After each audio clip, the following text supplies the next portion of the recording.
This is Overthinking with Carmen. And welcome back, my fellow overthinkers. I'm Carmen Michael Smith, your overthinker in chief, spiraling publicly so you don't have to. And today, we're diving into a space where reality starts to blur with illusion. I recently watched the Apple TV documentary, Number One on the Call Sheet. First, let me say it is a must see, very well done, very informative, and it's a compelling look at Black actors in Hollywood who have been number one on the call sheet. But the moment that stayed with me, that really got me moving and thinking, was with Halle Berry, still the only Black woman to ever win the Oscar for Best Actress, gets emotional when asked about what she thinks being the only one.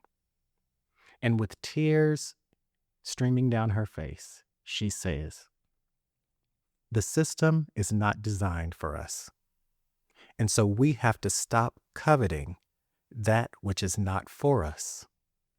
Because at the end of the day, it's about how we touch the lives of people." And my mind went going.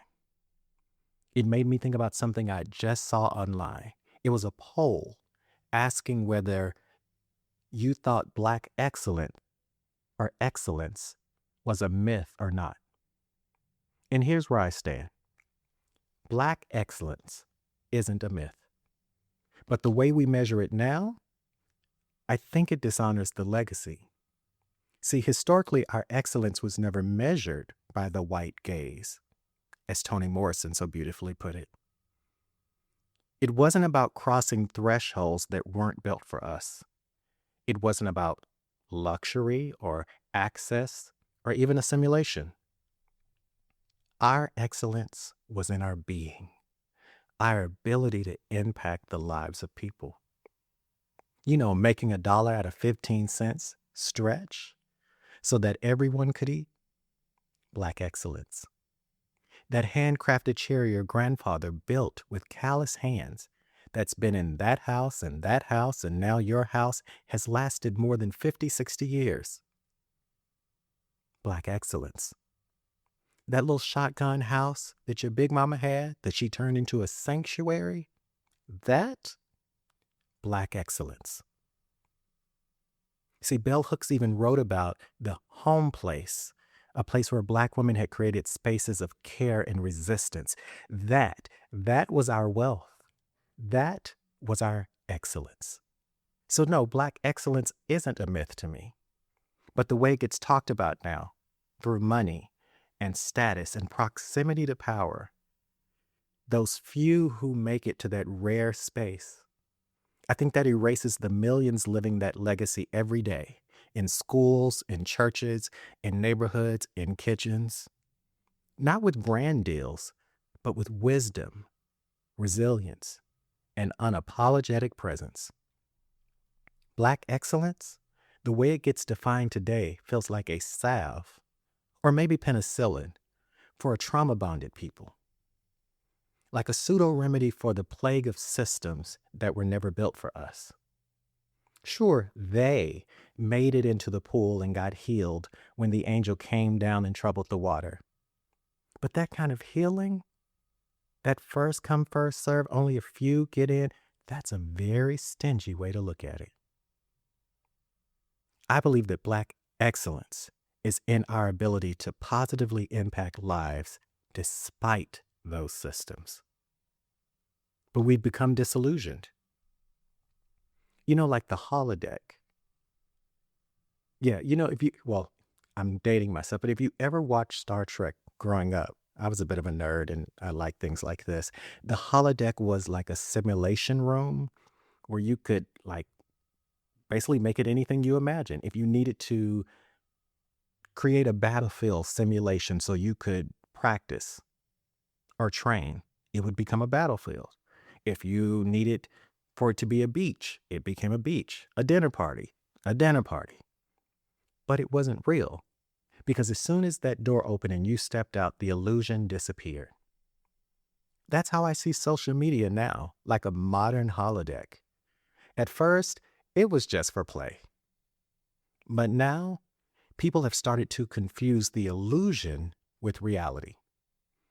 Fame online equals fame in life. Followers equal your value. Clicks equal truth. But it's not real. And if it disappeared tomorrow, what would be left? We almost lost TikTok again this week. And people weren't just worried about their businesses. They were terrified. Terrified to lose the version of themselves they built inside that illusion. And it made me realize a lot of us don't actually want the real world anymore. We don't want it. We don't want to have to talk on the phone because we've forgotten how. We get anxious when we have to order at a restaurant. Real human contact and engagement feels foreign. And we wonder why sex has been compartmentalized outside of relationships. Because we've spent so much time inside the holodeck, the real world now feels like a simulation. And every time we pick up our phone in a public engagement setting, we signal our escape, our desire to be back in the holodeck.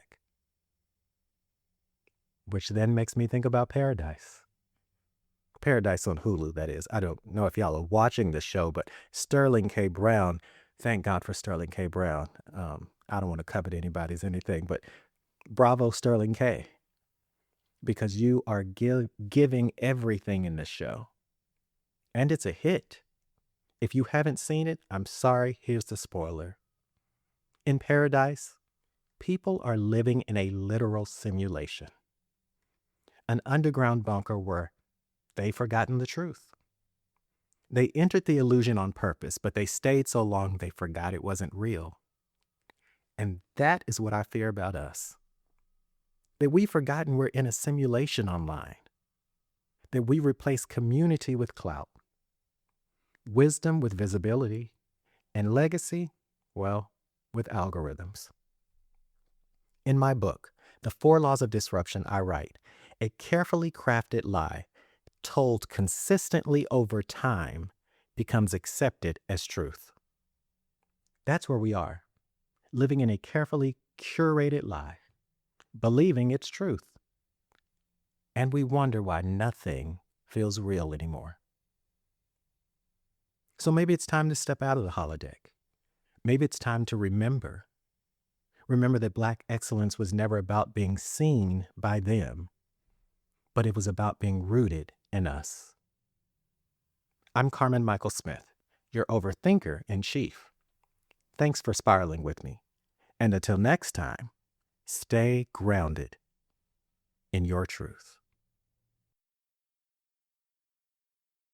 Before you go, I need to tell you something.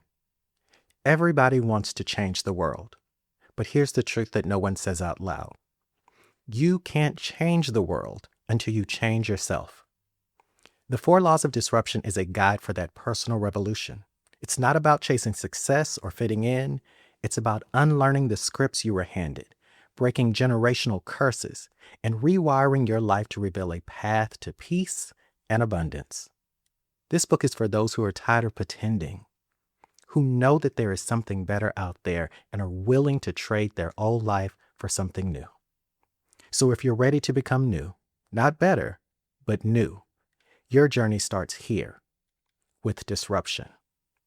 Get your copy at 4 lawsofdisruption.com and let disruption be the catalyst for your liberation.